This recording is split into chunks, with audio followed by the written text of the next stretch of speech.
Radio Now 100.9's Indy Connection with Emily Metheny.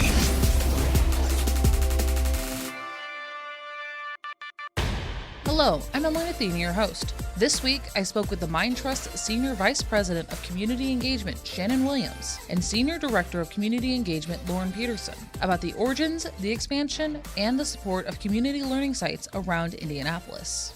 We started our conversation by talking about what the Mind Trust does and how it serves the Indianapolis area and the youth. Shannon starts. The Mind Trust is a local education nonprofit that works to ensure that all children have access to a high-quality education, regardless of the neighborhood that they live in, regardless of the color of their skin, and regardless of the family socioeconomic status. We believe that all kids deserve access to a great school. And so we work to do that a few different ways. One, we recruit really talented school leaders locally and nationally and give them really comprehensive training. And then we eventually help them to start their own schools. Once those schools are started, we provide comprehensive support to make sure that they have all the tools that they need to be successful. And then Lauren and I and the rest of our team, we work to engage the community directly. We've taken a tremendous focus on the Black and Brown communities in particular, because they're the ones that are most impacted by education inequities. Lauren, is there anything you'd like to add to that? No, she actually summed it right up. Other than the fact that with our team, we also are great about developing the partnerships throughout the community as well. And so we have been very successful. And like Shannon alluded to, our Black and Brown students, but we've been very successful in working alongside local neighborhood organizations, and especially within the Latino community. So we're making efforts to bring that community into our into the Mind Trust as well. Mm-hmm. And to kind of get on to the topic of the community learning sites, can you talk a little bit about what they are and how they kind of came into being, especially during the pandemic? Sure. So during last summer, Empowered Families, which is a parent advocacy organization, and a couple of other local organizations launched a survey. Folks were talking about the pandemic. They were talking about education, but not a lot of folks were asking parents what they wanted. So as a result of this survey, we found that parents overwhelmingly wanted and preferred an in-person option. And so they said, when school starts in the fall, if the pandemic still exists, we need an in-person option. That's going to be best for us. And so, fast forward to fall of 2020, when the schools announced that they would be going virtual, they would begin the semester virtually. The Mind Trust knew that we had to do something to meet the needs of the parents, the needs that were already identified a few months earlier. And so we developed community learning sites. Lauren and I have really strong relationships in the community, and we knew that, Black and Brown families would be disproportionately impacted. So we got on the phone, we called partners in the community and said, hey, if we, provide funding, will you be able to house students and provide, a safe place for them to get technical support, have strong internet access and things of that nature. So we're incredibly proud of the community learning sites, and they've grown tremendously since August. Lauren, did you have something you wanted to add to that? Well, when we, like Shannon said, when we went out, talked with families, we worked in conjunction with Empowered Families, parent organizing group, and to work with the families throughout the community. But for me, this is very heartfelt because I'm a grandmother of 10, and I've got children in charter schools, IPS traditional schools, you name it, towns, district schools. And so Miss Lauren was getting up every morning, taking 2 of her grandchildren to a site that they live in Speedway, but I was taking them to one of our sites over at Witherspoon every morning, just so they could get that extra help and instruction. And so if I was doing that, I can only imagine the parents that either can't get them there or have no means. This is where a lot of this came from, because we knew parents had to go to work, and sometimes you may have had young kids at home by themselves. Mm-hmm. And with with these community learning sites, there are adults there who are watching and who are helping the students with their academic learning too, correct? Oh, yes, most definitely. Our sites have a site director or a site coordinator that kind of oversees the program. And then they have facilitators. We call them facilitators. They're not educators, they are facilitators that kind of help students. I need help logging in. When it comes to enrichment time and meal time, they'll help out with that. But remember, they're actually doing classroom work with their teachers via technology. And so they're just there to help support the students that are there. And with these community learning sites, I know that their times vary by location, but these are throughout the entire school day, and then it extends past that too, right? Well, we have a couple of organizations that were already doing before and after school care from 6 a.m. to 6 p.m. And so some of those sites continue that time. Then you have some that are 8 to 3:30 or 8 to 4, 8 to 5. They really wanted to center it around the working parent who needed somewhere for their children to go. And if someone wants to find where these locations are and the hours and all of that information, where can people go for that and to sign up? They can visit communitylearningsites.org/locations. It's a really comprehensive map. We've got all of our sites listed and the hours of operation, as well as how to register at each respective site. Excellent. And originally was the idea to keep the community learning sites through this year, but as we're learning more and more about with the pandemic, as we're learning more, the initiative has been expanded. Can you talk a little bit about how that came about? Yeah, so we were just really responding to a need initially, and we didn't quite know how long the sites would be, but we wanted to create a foundation that if they needed to be extended, they could be. So initially, we were just going to keep them open through fall break when schools had said they would go back to in person. However, what we found as the sites started surfacing is that, the need, even when schools went to in-person learning or a hybrid approach, parents still preferred the community learning sites. They preferred that for a number of reasons. Some just didn't feel comfortable with their students being in, around more children and in a larger setting. A lot of parents really appreciated the small sizes of our community learning sites and the one-on-one support that their students could get. But as the pandemic continued, we extended our sites. So after fall break, when the need continued to grow, we added additional sites. And now, what started as 11 sites, we now have 31 sites in 5 townships: Center, Decatur, Washington, I'm missing some, Warren, and Speedway. Yeah, Center, Washington, Warren, Speedway, and Decatur Townships. And it serves all the students within those townships, correct? Yeah, any student within those townships can attend a community learning site. The community learning sites are free of charge. Of course, as we mentioned earlier, the hours kind of vary depending on the site, but students have to register, families have to register for the sites because, capacity, each site has their own unique capacity limits, but it's open to all students. And so you may have a child coming, for my case, for instance, in one district and going to another district just because there's a site that is in that district but not in theirs. So we're working strong to make sure that these sites are throughout the Indianapolis community. Excellent. And as we keep going with the pandemic, and as the need is still there, will more sites be added? Yeah, we anticipate so. We actually are really excited to say that we're expanding sites in Washington Township. We've got current sites in Washington Township, and we will have additional sites. There's also a strong possibility that we'll be in Lawrence Township. So we'll continue to add sites. Right now, they're slated through June, and we're just ready to adapt as demand, dictates. We're really excited to have this opportunity and proud of the success of the sites thus far.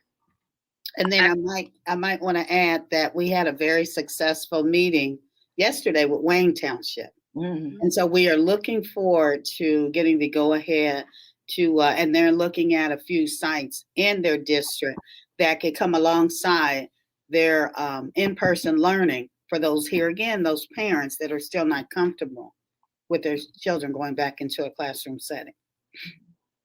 Yeah, and I wanted to say, Emily, that one thing that this pandemic has shown is the difficulties of learning during adverse times. Mhm. So children have experienced tremendous learning loss during the pandemic, and quite frankly, Black and Brown children were behind even prior to the pandemic. So it was really important for the Mind Trust to try to think of an innovative way to address the learning loss. So we're really proud to have partnered with United Way of Central Indiana to have a summer learning initiative. The summer learning initiative is going to build upon the model of the community learning sites, but will focus more on academic rigor. So the Mind Trust, certainly is committed to ensuring that all kids, no exceptions, have access to a great school. And the United Way has been a really strong proponent of high quality pre-K for underserved children and is leading the Early Education Works Coalition. So it just made sense for our two entities to partner together to address particular challenges that are facing Black and Brown students. And if people want to start learning more about what your the summer initiatives look like, where can they find that information and stay up to date as more decisions are made and all that starts really rolling? Yeah. So right now, they can check out the Mind Trust and United Way of Central Indiana's websites and social media outlets. We're still in the planning stages. We are looking to hire a director who will be the main point of contact for this initiative.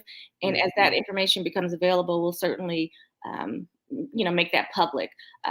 But right now, in the immediate future, everyone could kind of stay tuned and look at our website and social media outlets. Perfect. Right. Everybody's excited, Emily. Mm-hmm. Trust and believe. Oh, yeah. No, I think it's because parents understand that there is a learning loss. And let's face it, even before the pandemic, there was one. So they're just eager to get their children, as much help as they can academically. And if there are parents who want to reach out and they're like, hey, we have some ideas, this is what we need, how can they communicate with you? So Lauren and I are an open book, so they can certainly reach out to us via email. Yeah. Our email addresses are on the website, themindtrust.org. Give us a call. Let us know what ideas and suggestions you have. We are very, receptive to feedback, and we want to hear from the community. We work really hard to ensure that all folks have a voice and that their perspectives are heard. And we know that parents and families and just general community members, often have really great ideas and know what's best for kids. So we welcome any ideas and suggestions that they have. I love how you work with the community and you're as you're going, you're adapting and you're listening. I love this. This is amazing. Thank you. And I would just say, I'm incredibly proud of the work of the Mind Trust, and especially with these community learning sites and what we've been able to do for the community. Thus far, the Mind Trust has invested, well over $600,000 directly into the community as a result of these community learning sites. That's almost $1 million that is going directly into these Black and Brown communities that are not only helping these children to be educated and to learn, but also providing job opportunities for folks in the communities as facilitators and cooks and cleaners and things of that nature. So just really proud of the way the Mind Trust has invested really intentionally in the minority community. And I also want to speak to, again, Shannon, how Empowered Families has assisted us in helping to make sure that we get to the parents that we need to get to with their parent advocates, which they have about 6 of them. And so they actually work with parents all throughout the city of Indianapolis. So it also helps our team to make sure we're where we need to be as well. And I kind of want to jump back. You said the facilitators are actually from the communities that they are serving? Yeah, many facilitators Mhm. live in the communities that they're serving. We work with the community learning sites to help them identify facilitators, but some, have folks who live in the communities and, who frequent, the church or the community center. So they've employed them, which is really an excellent opportunity all around. And to touch a little bit more about what happens at the community learning sites, what's a normal-ish day look like? Because I know normal days aren't something we see anymore. That is But for sure. That is for sure. Well, for instance, give you an example of a couple of them. One being Brookside Community Center, who's one of our strong sites, and the other being a Witherspoon.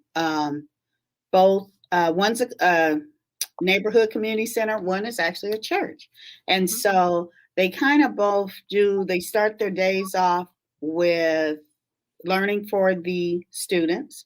And so here's the kicker is you've got to maintain, because each child is on a different schedule. Because if you've got kids coming in from 10 students coming in from 10 different schools, that's going to be 10 different schedules.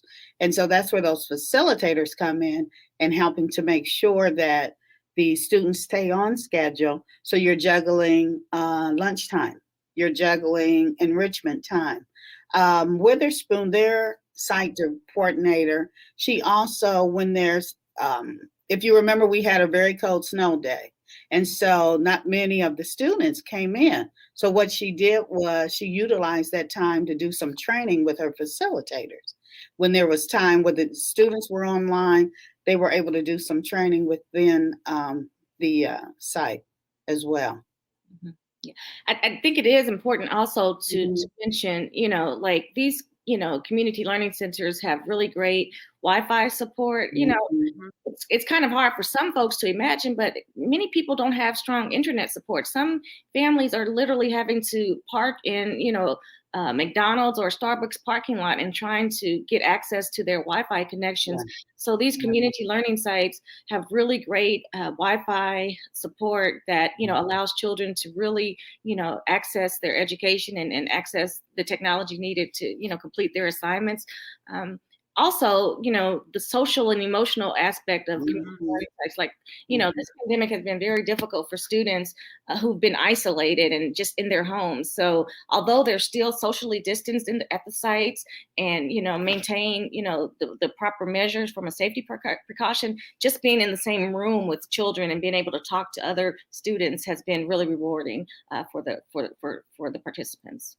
And Shannon, since you touched on Wi-Fi, I also want to add that Marlon Jackson, who's former NFL player for the Indianapolis Colts, was gracious enough to actually donate hotspots and tablets to one of our sites, which was much needed because Shannon can tell you the day that he called us up and said, "Hey, I'd like to do this."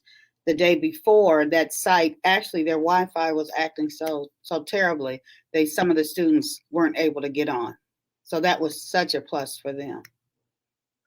And if there's someone who wants to contribute monetarily or items, can people do that, or how can that happen? Oh, yes, of course. We encourage that. And to be honest, the community has already supported so much, and a lot of individuals who really believe in the work that we're doing relative to the community learning sites, and they've contributed. So we encourage anyone who wants to donate financially to visit themindtrust.org. There's a donate button on our website, and no amount is too large or too small. So we definitely encourage that, and the money will go directly to the community learning sites if the individual, request that. So thank you for that. It's really important to, have community buy-in. The community has, supported this initiative tremendously. We've had organizations to donate office supplies to our learning sites, computers, desks, copiers, food, just a multitude of services and projects and things of that nature. So it's really a great way that shows like how it takes a village, to make things happen. And the community has really been that village for students in need. And the food piece, second helpings. We couldn't have done this without them. Mhm. They actually deliver hot meals to each of our sites. That's amazing. Yeah, it really is. Oh, So and it helps to offset costs as well. Mhm. So with the community learning sites, it's really the community's learning Mhm. sites. Mhm. Yes. Mhm. Yes, I like that. It's definitely the community's learning sites. Each of the sites you'll see are like located like really in the heart of the community. We've been very intentional about ensuring that, folks on the Far East Side are met and the needs of, folks on the West Side are met. And so they are truly like in the community. Many parents and families, they live in these communities. The students, live in the communities, or they're on the route to, a parent when they go to their workplace. So they're definitely in the community. I like the way you put that, Emily. That was great. I like that tagline. Yeah. We'll have to use that from now on, Emily, if you don't mind. Uh-huh. Go for it. Uh-huh. And as we start to wrap up, is there anything else, Shannon or Lauren, you'd like to add about the community learning sites, about the community, about Mind Trust, about at your school, or any of the other organizations that are supporting the community? Yeah. I think it's just really important to know that, like, regardless of a family's socioeconomic status, they're welcome to attend these community learning sites. They're conveniently located, they're free of charge, and we've got 31 throughout, central Indiana. So just really encourage everyone to visit the sites at communitylearningsites.org to find a location near you. And if they want to donate, visit mindtrust.org and hit the donate button. Perfect. Lauren? And feel free to give us a call, Shannon or myself. If you have questions, there may be a site out there that you think might be a good fit for one of these, but feel free to give us a call. And if people want to stay up to date with what's happening for the summer initiatives, they're able to look up that information with United Way or with the Mind Trust, correct? Absolutely. Visit all of our social media sites and we'll have all the latest information on the Summer Learning Initiative. Perfect. Mm-hmm. Thank you both so much for your time. Thank you. Thank you for having us. If you want to learn more about the community learning sites or get in contact with Lauren or Shannon, you can find their information at themindtrust.org. To find a community learning site near you, visit communitylearningsites.org. Thank you for joining me, and please join me again next week. If you have a topic or want to connect in general, you can reach me at Metheny, that's EMETHENY at radio-one.com. Or you can hit me up at Twitter at Emily Does Video. Until then, have a great week. Radio Now 100.9's Indy Connection with Emily Metheny.